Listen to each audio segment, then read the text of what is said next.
ডাঙৰীয়াই ক'লে কিবা বাংলাদেশৰ পৰা চলি আছে, পাকিস্তানৰ পৰা চলি আছে, সৌদি আৰবে চলি আছে।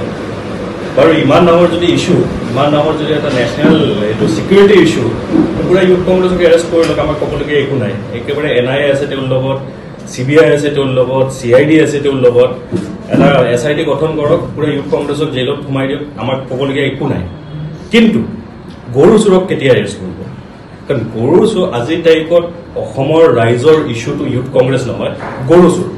গৰু চোৰক কেতিয়া এৰেষ্ট কৰিব সেইটো উত্তৰ কেতিয়া দিব? ইউথ কংগ্ৰেছে যিমান এৰেষ্ট কৰিব আছে কৰি লওক, ক'বলগীয়া কোনো নহয়। আমিতো উল্টা কৈছো যে SIT গঠন কৰি দিয়ক। ইউথ কংগ্ৰেছে যদি সঁচাকৈ এনেকুৱা কিবা চলি আছে যোনটো আমিয়ে গম নাপাওঁ, তেনেহ'লে SIT গঠন কৰক, মোকো ভৰাই দিয়ক, যিমান ইউথ কংগ্ৰেছে চবকে এৰেষ্ট কৰি দিয়ক। কিন্তু গৰু চোৰক কোনদিনা এৰেষ্ট কৰিব বা গৰু চোৰৰ ওপৰত তদন্ত কেতিয়া আৰম্ভ হ'ব সেই বস্তুটো আমাক লাগে। সেই বস্তু অসমৰ ৰাইজক ক'ব লাগিব। আজি এই গৰু without any documentation, without any tender কেনেকুৱা গৰুকেইটা মন্ত্ৰীৰ ঘৰ গৈ পালে, সেইটো হ'ল আটাইতকৈ ডাঙৰ ইস্যু আজিৰ তাৰিখত। আৰু সেইটো ইস্যু মানুহে বিচাৰি আছে, সেইটো ইস্যু উত্তৰ মানুহে বিচাৰি আছে, ৰাইজে বিচাৰি আছে। এই ইস্যুটো উত্তৰ দিয়ক, তাৰপাছত ইউথ কংগ্ৰেছৰ লগত যি কৰিব আছে কৰি থকা আমাক ক'বলগীয়া একো নাই। আমি কৈছো যে আমি নাজানা বস্তু যদি মুখ্যমন্ত্ৰীয়ে যদি ইমান বস্তু জানে, তেনেহ'লেতো তেওঁৰ কথা তেওঁ এৰেষ্ট কৰি লওক। এতিয়ালৈকে আমাৰ ওপৰত একো একশ্যন কিয় হোৱা নাই? আমিয়ে কৈ আছে SIT গঠন কৰক, ইউথ কংগ্ৰেছৰ ওপৰত SIT গঠন কৰক, যদি এনেকুৱা কিবা হৈছে SIT কৰক না, কি আছে? কিন্তু টপিকৰ পৰা ডাইভাৰ্ট কৰিব নোৱাৰে নহয়। টপিকটো হ'ল গৰু চোৰ, টপিকটো হৈ আছে আজিৰ তাৰিখত গৰু চোৰ। গৰু চোৰক কেতিয়া এৰেষ্ট কৰিব সেই কথা কেতিয়া ক'ব, সেই কথাৰ উত্তৰ কেতিয়া দিব?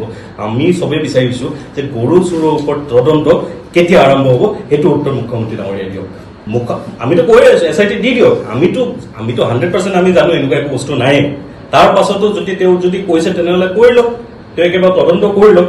কাৰণ তদন্ত আমি নিজে কৰিছো, আমি কৈ আছো যে SIT গঠন কৰক। ইউথ কংগ্ৰেছৰ ওপৰত যদি কিবা এনেকুৱা এলিগেশ্যন আছে তেনেহ'লে তদন্ত গঠন কৰক, তদন্ত কৰক, একেবাৰে NIA, CBI, CID যি আছে চব লগাই দিয়ক।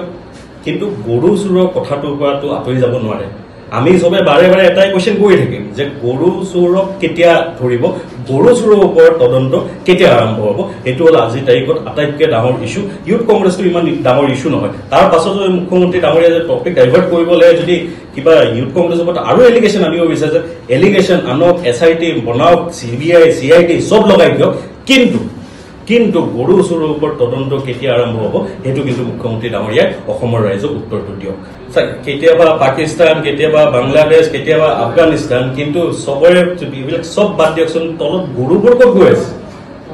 চব বাদ দিয়ক, গৰুবোৰ ক'ত গৈ আছে? বাকী যাক যিমান এৰেষ্ট কৰিব আছে কৰক না, যিমান SIT বনাব আছে বনাওক না, কিন্তু গৰু চোৰৰ ওপৰত SIT কেতিয়া গঠন হ'ব? গৰু চোৰৰ ওপৰত তদন্ত কেতিয়া আৰম্ভ হ'ব? সৰুতকৈ সৰু নিউজত আমি পাই থাকো যে গৰু চোৰ ধৰি থাকে। আজিৰ তাৰিখত ইমান ডাঙৰ ডাঙৰ মানুহ যেতিয়া গৰু চোৰৰ চিণ্ডিকেটত সোমাই পৰিছে, তাৰ পাছত এতিয়ালৈ কেইজন এৰেষ্ট হৈছে? এই গৰু চোৰ ইস্যুটোত কেইজন মানুহ এতিয়ালৈকে এৰেষ্ট হৈছে?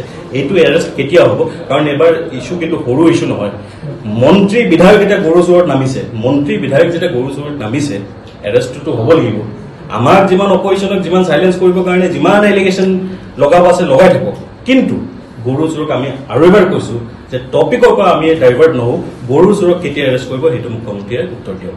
আৰু এটা প্ৰশ্ন যে মন্ত্ৰী জয়ন্ত মল্ল ডাঙৰীয়াই কৈছে যে কংগ্ৰেছত থাকোঁতে তেওঁ বেয়া কামবিলাক কৰিছিল, এতিয়া তেওঁ সেই অনিয়মবিলাক বাদ দিছে। মানে এনেকুৱা নেকি যে কংগ্ৰেছত বেয়া কাম কৰিবলৈ সুবিধা দিয়া হয় নেকি? কংগ্ৰেছ বুলি কোৱা নাই, তেওঁ ইউথ কংগ্ৰেছ বুলি, স্পেচিফিকেলি ইউথ কংগ্ৰেছ বুলি কৈছে যে তেওঁ ইউথ কংগ্ৰেছত থাকোঁতে বোলে বেয়া কাম কৰিছিলে। আমি অহাকালি আমি থানাত গৈ এটা এজাহাৰো দিম যে ইউথ কংগ্ৰেছৰ টাইমত জয়ন্ত মল্ল ডাঙৰীয়াই কি বেয়া কাম কৰিছে সেইটোৰো তদন্ত হ'ব লাগে।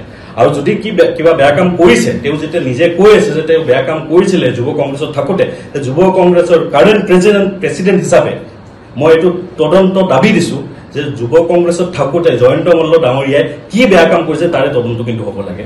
এতিয়া এই পুৰা প্ৰক্ৰিয়াটো এতিয়া গভৰ্ণমেণ্ট বস্তুবোৰ এনেকুৱা ঘৰৰ পৰা নচলে। গভৰ্ণমেণ্ট বস্তু এটা নিয়ম থাকে, ডকুমেণ্টেশ্যন থাকে, টেণ্ডাৰ হ'ব লাগে। এটা সৰুতকৈ সৰু স্ক্ৰেপ গাড়ী, সৰুতকৈ সৰু গাড়ী এখনো স্ক্ৰেপ কৰিব হ'লেও টেণ্ডাৰ কল কৰা হয়। কিন্তু ইমান ডাঙৰ যে গৰুৰ চিণ্ডিকেটটোত এটাও টেণ্ডাৰ হৈছে নেকি? আৰু যদি হৈছে তেতিয়াহ'লে ক'ত টেণ্ডাৰ নটিচটো ক'ত আছিলে? টেণ্ডাৰ নটিচ হৈছে যদি মিডিয়াত পেপাৰত এড দিব লাগে, সেই এডটো ক'ত আছে?